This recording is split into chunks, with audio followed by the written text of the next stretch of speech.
शेतकऱ्यांसाठी खुशखबर, आता फक्त 7 मिनिटात एकरभर पिकावर फवारणी। हो, हे खरंय, कारण शेतकऱ्याच्या पाठीवरचं पंपाचं ओझं घालवण्यासाठी अल्नाई कंपनी घेऊन आली आहे अत्याधुनिक यंत्रणा, म्हणजेच ड्रोनद्वारे फवारणी, आणि तीही अगदी माफक दरात। पिकाच्या सुरुवातीपासून तर शेवटपर्यंत फवारणी पॅकेज घेतल्यास त्यातही डिस्काउंट, म्हणजेच सोने पे सुहागा। हजारो एकरचा फवारणी अनुभव असलेले कुशल ड्रोन चालक, श्रम, आरोग्य, वेळ, पैसे आणि औषधांचीही बचत, शिवाय सुरक्षेची हमी। तेव्हा आजच संपर्क करा Alnai farmer producer company Sangamner, proprietor Sahil Phatangare. संपर्क 77 740 17 416 आणि 95 457 03 966। संगमनेर तालुक्यातील राजापूर गावचे रहिवाशी आणि प्राथमिक शाळा मनोलीचे मुख्याध्यापक शिवाजी कचरू नागरे, तसेच निमज येथील विद्यानगरच्या मुख्याध्यापिका नीता शंकर कपिले नागरे यांचा सेवापूर्ती सोहळा रविवारी 23 फेब्रुवारीला संध्याकाळी 7 वाजता विठाई मंगल कार्यालय राजापूर या ठिकाणी पार पडला। माजी महसूल मंत्री बाळासाहेब थोरात यांच्या प्रमुख उपस्थितीमध्ये हा सेवापूर्ती गौरव सोहळा पार पडलाय। यावेळी प्रमुख पाहुणे म्हणून पदवीधर मतदारसंघाचे आमदार सत्यजित तांबे यांची देखील उपस्थिती होती। त्यांनी नागरे दाम्पत्याचा सत्कार सन्मान करत पुढील आयुष्यासाठी भरभरून शुभेच्छा दिल्या। तर कार्यक्रमाच्या अध्यक्षस्थानी आर.एम. कातोरे होते। या कार्यक्रमासाठी थोरात कारखान्याचे वाईस चेअरमन संतोष हासे, गुंजाळ, राम भालेकर, शिंदे, माधव हासे, राजू राहणे, मुरली हासे, राजापूरच्या सरपंच कुसुम पानसरे, माजी सरपंच शैला हासे, भारत शिलकर, जिजाबा हासे, गोरक्ष हासे, सोमनाथ मदने यांसह प्राथमिक शिक्षक, मुख्याध्यापक, ग्रामस्थ, बायपास ग्रुप, भजनी मंडळ, विविध क्षेत्रातील मान्यवर मोठ्या संख्येनं हजर होते। मनोली गावचे मुख्याध्यापक श्री शिवाजी कचरू नागरे सर आणि त्यांच्या सुविध पत्नी आमच्या सुत्री श्रीमती नीता शिवाजी नागरे मॅडम यांचा आज निरोप समारंभाचा कार्यक्रम आपण ठेवलेला आहे। या ठिकाणी आपण उपस्थित राहिला। आज ज्यांनी शेकडो विद्यार्थी घडवले अशी हे दोन्ही हडाचे शिक्षक माझे चुलते शिवाजी नागरे सर यांना आम्ही प्रेमाने अण्णा म्हणतो, आणि माझे प्रथम गुरु सुद्धा तेच आहेत। कारण मला लहानपणचं आठवतं, मला अक्षर ओळख आणि अंक ओळख करून देणारे फक्त आमचे अण्णाच होते। त्यांच्याकडून मला खूप काही गोष्टी शिकायला आजपर्यंत मिळालेल्या आहेत। मी त्यांच्यासोबत खूप काळ राहिलेलो आहे। अनेक गोष्टींमध्ये माझाही थोडाफार हातभार लागलेला आहे आणि त्यांनी मला खूप मदत केलेली आहे। माझे वडील 1992 सालीच वारले आणि त्यानंतर आमच्या कुटुंबाचा मेन आधार जर कोण असेल तर आमचे अण्णा होते। आईबद्दल सांगायचं ठरलं तर शब्द खूप कमीच आहे, तिच्याबद्दल खूप कमी वेळेस बोलायला भेटतं आणि आमच्यासारख्या गावाकडच्या मुलांना खरं तर प्रेम खूप असतं आईवडिलांवर, पण ते व्यक्त करता येत नाही आणि कधी बोलून दाखवत नाही। पण मला वाटतं ही वेळ आहे की ते बोलून दाखवायची गरज आहे। त्यांनाही कळालं पाहिजे की आपले मुलं विसरले नाही, त्यांनी आपल्या कष्टाचा मान ठेवलेला आहे। मी पप्पांना एकच सांगेल की ते मला लहानपणापासून खरं तर एका न खबरणाऱ्या वादळाप्रमाणे वाटलेले, म्हणजे कोणतीही गोष्ट असेल तर बिनधास्त भिडायचं, घाबरायचं नाही, काय होईल ते पुढे पाहू। त्यांच्याकडून मी ती गोष्ट खरं तर शिकलो की काम कोणतंही असं बिनधास्त पुढे जाऊन करायचं, काय होईल, नुकसान होईल, काय होईल ते नंतर बघूया असं। मम्मी बद्दल सांगायचं तर तिला मी लहानपणापासून बघतोय, खूप कष्ट केले तिचं। आतापर्यंत तिने कशाची डिमांड केली नाही, तिला कशाचीच गरज नाही। मला तर विशेष वाटतं की म्हणजे एक माणूस दुसऱ्यांसाठी, आपल्या मुलांसाठी, बहिणीचे मुलं असो, आपले नातवंड असो, तिने आतापर्यंत कधी म्हणजे मला वाटलं नाही का तिने माझ्याकडे काही मागितलं की मला हार घे, की मला कानातले घे, की साडी घे। आज जी साडी घातली आहे ती तिला इतकी मागे लागून लागून आम्ही घेतली, शेवटी पप्पांनी दिली तेव्हा तिने ऐकलं ते। त्यांनी आमच्यासाठी भरपूर केलेले आजपर्यंत आणि मम्मी पप्पांनी काय बोलायला लागलं. मम्मीने आजपर्यंत कधीच काही मागितलं नाही आमच्याकडे, कधीच नाही. आणि पप्पांनी आम्हाला कधी काही कमी पडू दिलं नाही. मी इंजिनिअरिंग केली पण मला जॉब करायचा नव्हता, मला बिझनेस करायचा होता. पप्पांनी ठामपणे सांगितलं तुला बिझनेस करायचा आहे कर, मी मदत करतो. आणि त्यांनी मदत केली आणि आज राजापूरमध्ये नागरे ज्वेलर्स 8 वर्ष झाले मला. शिवाजीराव नागरे सर तर म्हणजे अनेक त्याच्या वडिलांना धन्यवाद दिले पाहिजे की त्यांनी त्यांचं नाव शिवाजीराव ठेवलं. आता अनेक शिवाजी आहेत समाजामध्ये, अनेक शिवाजी आहेत. ते संध्याकाळी काय करतात आपल्याला माहिती आहे. पण जे त्यांचा जो स्टाफ आहे त्यांना तो राजे म्हणतो, छत्रपती म्हणतो. मला वाटतं ते ना जे म्हणतात ते संयुक्त काय मला वाटतं त्याच्या दोन्ही पदावर दोघं असे उभयतांचं एक हिंदीमधून म्हण आहे, 5 उंगल्या घेणे सिर कढायने. त्यांची दोन्ही मुलं पाहिली आपण, दोन्ही मुलांनी त्यांच्यासाठी गिफ्ट आणलेलं आहे. एक मुलगा अभियंता आहे, पंकज अभियंता आहे. तुषारचं या ठिकाणी सोन्याचे पतपेढी आहे. दोन्ही मुलं त्यांचं कर्तबगार आहेत, मुलगी आहे त्याची जावळ या ठिकाणी आहे. मला वाटतं नागरे सर आपल्याला करायचं सारखं संसारिक मला वाटतं काही राहिलं. आपण उत्कृष्ट हार्मोनियम वादक आहात, आपण हरभक्त परायण आहात. सर्व भजनी मंडळाने आपला सत्कार केलेला आहे. भजनाबरोबर आपण सामाजिक कामामध्ये देखील निश्चितपणे भाग घेतात. त्या ठिकाणी कोणतरी सांगितलं की 17-18 लग्न जवळपास नागरे सरांनी आतापर्यंत जमवली. मला वाटतं एक मॅरेज ब्युरो, सर्व धर्मीय मॅरेज ब्युरो, बरं का सर, सर्व धर्मीय मराठा समाजासाठी देखील मॅरेज ब्युरो आपण चालवावं. जितके समाज आपल्या गावामध्ये असतील, आपल्या परिसरामध्ये असतील, यांच्यासाठी मॅरेज ब्युरोचं आपण काम आपण अध्यक्ष म्हणून किंवा एक प्रमुख म्हणून त्या ठिकाणी काम करावं. हे देखील काम आपल्याला करता येणं शक्य आहे. राजापूर गावामध्ये अनेक प्रश्न आहेत, खरं म्हणजे शिक्षकांचे अनेक प्रश्न आहेत. आपला जो स्वभाव आहे, धाडणीचा स्वभाव आहे, त्या स्वभावाचा फायदा आपल्या शिक्षकांसाठी आपण निवृत्तीच्या काळामध्ये आपण करून द्यावा अशी देखील माझी याबद्दल विनंती आहे. ज्या शाळेत मी गेलो 8 शाळा झाल्या, इथून अगोदर हायस्कूल झाले 2. या प्रत्येक शाळेमध्ये 8 शाळा. आता सुरुवातीला एकदम तरुणपणामध्ये पिंपळगावला गेलो, तिथं काही गॅदरिंग वगैरे केली नाही, परंतु तिथं इंग्रजी या ठिकाणी गुंजाळ सर बसलेले आहेत माझे गुरु, ज्यांनी मला इंग्रजी शिकवलं. इतकं छान शिकवलं सरांनी. शिंदे सर सुद्धा आमचे गुरु आहेत सायन्सचे. आणि या लोकांनी अतिशय त्यांचा त्याग करून या हायस्कूलमध्ये 9 वर्षाचा त्याग झाला. यांचं पेमेंट कमी होतं, त्याच्यानंतर 3 वर्ष माझं पण पेमेंट कमी होतं, 300 रुपये. आणि या सर्वांनी आपल्या प्राथमिक शिक्षण संस्थेमध्ये अत्यंत मोलाचं योगदान दिलेले त्या लोकांना कधी विसरू नका. आणि या ठिकाणी माननीय डी वागचौरे साहेब बसलेले आहेत. त्यांना वेळेअभावी आपल्याला या ठिकाणी बोलायला सांगितलं नाही, परंतु वागचौरे साहेब सर्वांना माहिती. वागचौरे साहेबांनी सुद्धा मला अत्यंत मोलाचं मार्गदर्शन त्या काळामध्ये सर्व्हिस करत असताना दिले. आणि गावातील आपल्या गावातील जे ज्येष्ठ मंडळी आहेत ते आजही मला शिवाजी करतात.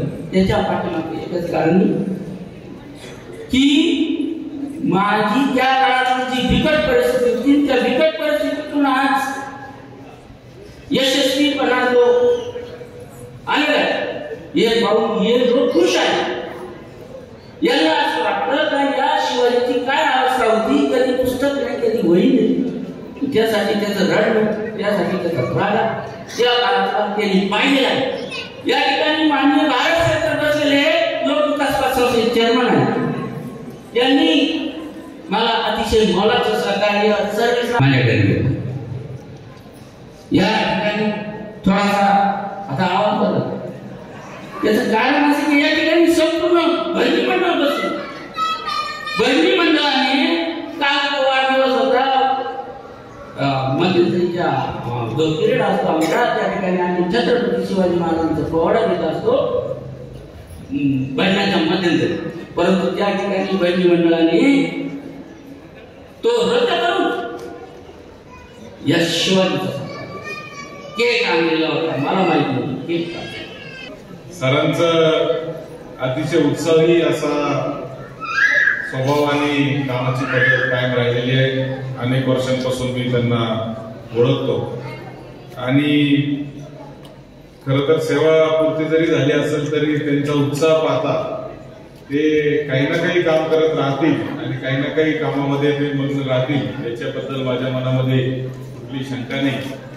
सरांचे समाजातले मुलं घडवत असताना या दोघांनी स्वतःच्या मुलांकडेही चांगलं लक्ष दिलं. एक आता नाशिकला PWD मध्ये अधिकारी म्हणून काम करतोय, इंजिनियर म्हणून काम करतोय, दुसरा व्यवसायामध्ये आहे आणि दोघंही मुलं अतिशय चांगल्या पद्धतीने आता सेटल झालेले आहेत. त्यामुळं सरांनी समाजातील मुलं घडवताना अनेक वेळा असं होतं की एक तर स्वतःच्या मुलांकडे लक्ष देतो माणूस, नाही तर विद्यार्थ्यांकडे लक्ष देतो. दोघांकडेही लक्ष देणं मला असं वाटतं की अत्यंत महत्वाचं काम सरांनी या ठिकाणी केलेलं आहे. आणि सेवापूर्ती होत असताना मी कायम सांगत असतो की माणसाने सेवापूर्ती जरी झाली तरी घरी बसून राहू नये. घरी जर बसून राहिलं तर माणसाचं जितकं कमी काम त्याच्या डोक्याला राहील किंवा शरीरात राहील तेवढं वार्धक्य लवकर येईल. माणसाने कायम कामात राहिलं पाहिजे, काम चालू राहिलं पाहिजे. म्हणजे मग डोकं चालू राहिलं, शरीर आपलं हालचाल करत राहिलं तर माणसाचे जे आहे ते आयुष्य देखील चांगलं जातं, आयुष्य देखील भरपूर त्याच्यातून मिळतं. कारण आठवण एकाच सवय नाही. आठवण वय जर असतं मुल्यांना जर राजकारणात निवृत्तीचं मग काहीतरी साहेब रिटायर झाले असते. हा म्हणजे थोडक्यात इव्हेंच्युअल सिग्नस झाली ना. म्हणून माझी काय इच्छा असते की राजकारणामध्ये निवृत्तीचं वय असलं पाहिजे.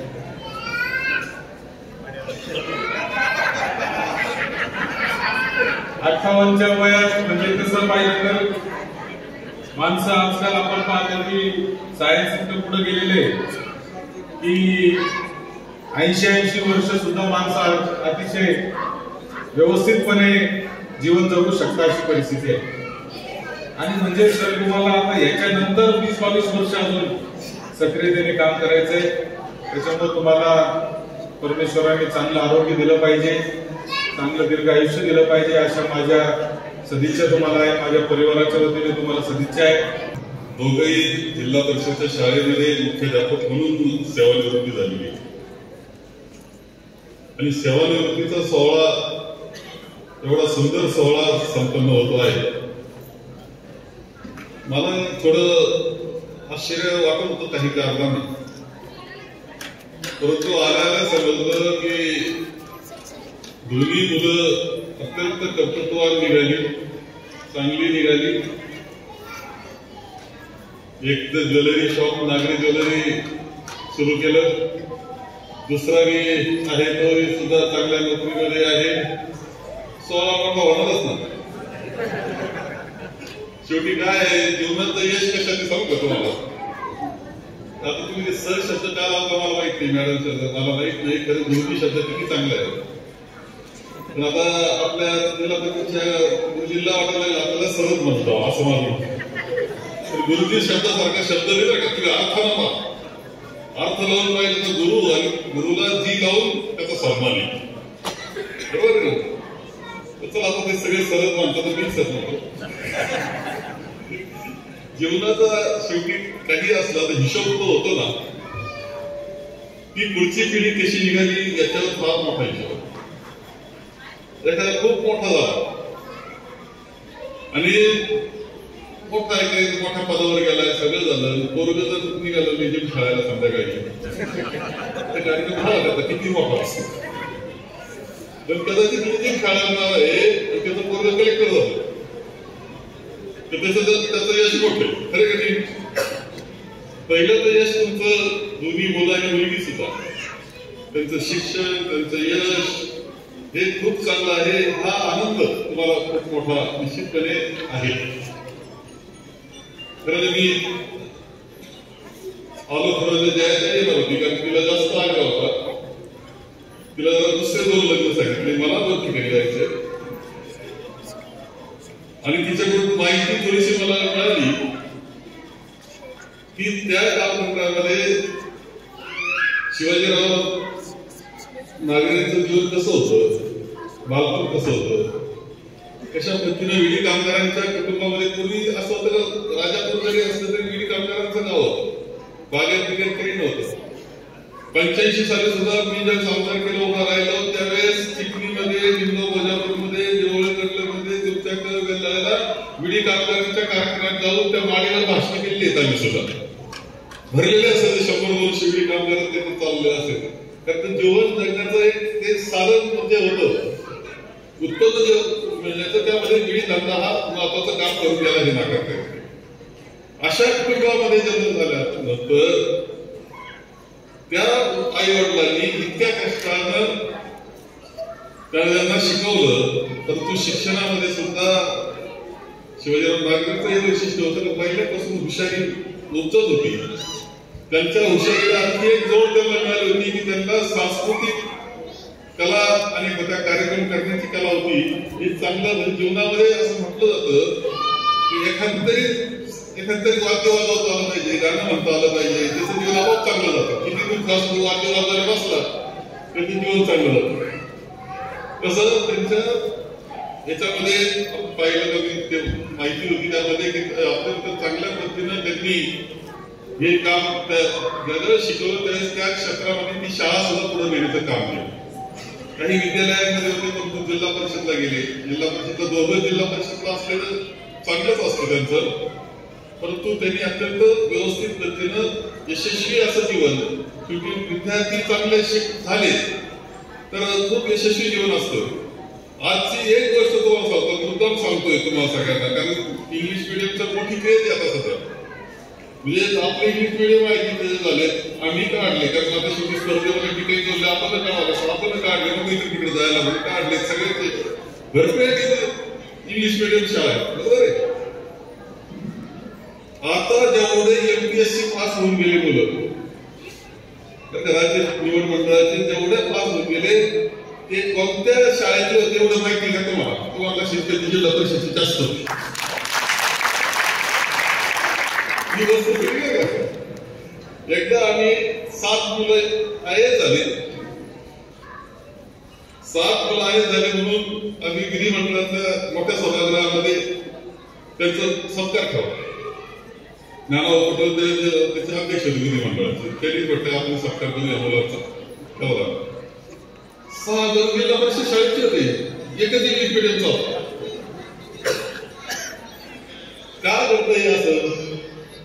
याला कारण असं की जिल्हा परिषद शाळा आहे ना, ही आणखी शाळातच आता एक तर गोष्ट अशी आहे की पहिले शिक्षक कमी असायच्या, काही अडचणी असायच्या, पण आता शिक्षकही खूप चांगल्या पद्धतीने शिकवतात. हा बदल आहेच मोठा, परंतु त्या व्यतिरिक्त त्या मुलांना स्वतःची धडपड करावी लागते. समस्या स्वतःचे प्रश्न स्वतः सोडवावे लागतात. त्याचे फार लाड करणारे नसतं, कारण ते गरीबाचे मुलं बरेच असतात त्याच्यामध्ये, आणि त्याच्यातून जो शिकतो ना त्यामुळे त्याची परीक्षा जास्त पास होतो असं माझं मत. त्यामुळे जिल्हा परिषद शाळा ही अत्यंत महत्वाचं गोष्ट आहे असं मी मानतो. आणि पुढच्या काळात त्या शिक्षकांनी खूप चांगल्या पद्धतीने चालवल्या. आपल्या बऱ्याच गाड्या फिरत असतात तिकडं, काही काही ठिकाणी तर त्या गाड्या मराठी शाळेकडे फिरतात दिसतात. आणि एक तुम्हाला शिवाजीरावांना एक माहिती असेल की 11-12ला मी शिक्षक मंत्री होतो आणि त्यावेळेस मी 15,000 शिक्षक भरले, बरोबर आहे ना. खट आवाज झाला नाही, इतके शाळा व्यवस्थित भरलं, असं टॅलेंट भरलं. आता तुम्हाला लक्षात असं की ते सगळे शिक्षक ते वेगळ्या पद्धतीनं, कारण त्यांना गुणवत्तेवर निवड केली तर चांगल्या पद्धतीने काम करा. जिल्हा परिषद ही शाळा म्हणजे तिच्यामध्ये शिकवायला मिळणं हे सुद्धा भाग्याची गोष्ट असं मी मानतो. ते नागरे सरांना, नागरे मॅडम ते काम अत्यंत प्रामाणिकपणे केलं, त्याचं एक आत्मिक समाधान आहे. फक्त आता मी एकच सांगेन की साखीला असतं काय सेवानिवृत्ती कितीला 8,000 म्हणजे काहीच नसतं. आम्ही साखी सुरू व्हायची त्यावेळी साखळी टाकली, आता साखी तरी कळत नाही. साठी सुद्धा सुद्धा केली कसा पक्ष जातात इतक्या चांगल्या तब्येती आपल्या असतात. म्हणजे तुम्हाला अजून खूप मोठा काळ आहे का जो तुम्हाला समाजाकरता कुटुंबाकरता आहे. कुटुंबात समर्थ मुलं आहेत त्यात प्रश्न नाही, परंतु कुटुंबाकरता असला तरी समाजाकरता खूप चांगलं काम करणं शक्य आहे. काही नवीन करणं शक्य आहे. शिक्षण क्षेत्रात काही नवीन करणं शक्य आहे. माझं मत असं आहे की त्यामध्ये आपला वेळ जाणीवपूर्वक तुम्ही द्यावं असं माझं मत आहे. कधी वाटलं तर तुम्ही या बसू आपण. आता मला जे वाटतं प्रश्न अलीकडच्या कालखंडामध्ये त्याची चर्चा करते, त्यात काही मार्ग निघतात तर ते आपल्याला पाहायचे. परंतु आपलं अजून खूप मोठा कालखंड तुमचे फक्त तुमची दुसरी इनिंग चालू झाली आहे आणि खूप मोठा आयुष्य आहे. बिलकुल कामात राहा, अजिबात मोकळं राहू नका. मोकळं राहिलं तर तुम्ही घरात कटकट झाला का? खरं बोलतो का मी? अजिबात बिलकुल मोकळं राहिलं, शरीर मोकळं, घरात कटकट हे कसं झालं ते कसं झालं नाही ते सगळं सुना वाईट आपल्याला या वाईट विकताही वाईट सरळ कामात राहा आणि भरपूर कामात राहा. भरपूर काम आम्ही वाटलं तुम्हाला देऊ, काही काळजी करू नका. त्याच्यातून आपलं आयुष्य समाजाकरता चांगलं आयुष्य, तुमचं दोघांना खूप उदंड आयुष्य मिळावं, हे सगळं बाजूने समाजाकरता दिलं जावं त्याकरता मी आजच्या निमित्तानं शुभेच्छा देतो. कार्यक्रमाच्या यशस्वीतेसाठी पंकज शिवाजी नागरे आणि तुषार शिवाजी नागरे तसेच भास्कर हासे, भाऊ शिरोळे, राजू हासे, किरण कटके, ज्ञानेश्वर नागरे परिवार, प्राथमिक शिक्षक मंच राजापूर, प्राथमिक शिक्षक सत्कार सोहळा कमिटी राजापूर यांनी परिश्रम घेतले. सूत्रसंचालन अक्षय खतोडे यांनी केलं तर प्रास्ताविक ज्ञानेश्वर नागरे यांनी केलं. Subhash Bhalerao, C news Marathi, Sangamner. Doctor Ekta Jagdish Wable यांचे mom able fertility and test tube baby centre यांच्या वतीनं मोफत वंध्यत्व चिकित्सा आणि मार्गदर्शन शिबिर. महिन्यातील प्रत्येक गुरुवारी, वेळ सकाळी 10 ते दुपारी 4 वाजेपर्यंत. वैद्यकीय तज्ज्ञ डॉक्टर एकता जगदीश वाबळे आणि डॉक्टर राजेश बालकृष्ण. ठिकाण मॉमेबल IVF सेंटर, दुसरा मजला, संजीवन hospital and research centre, Nashik Pune महामार्ग, हॉटेल प्रसाद समोर, संगमनेर. नाव नोंदणीसाठी संपर्क 8080 215 215 आणि 9699 327 301.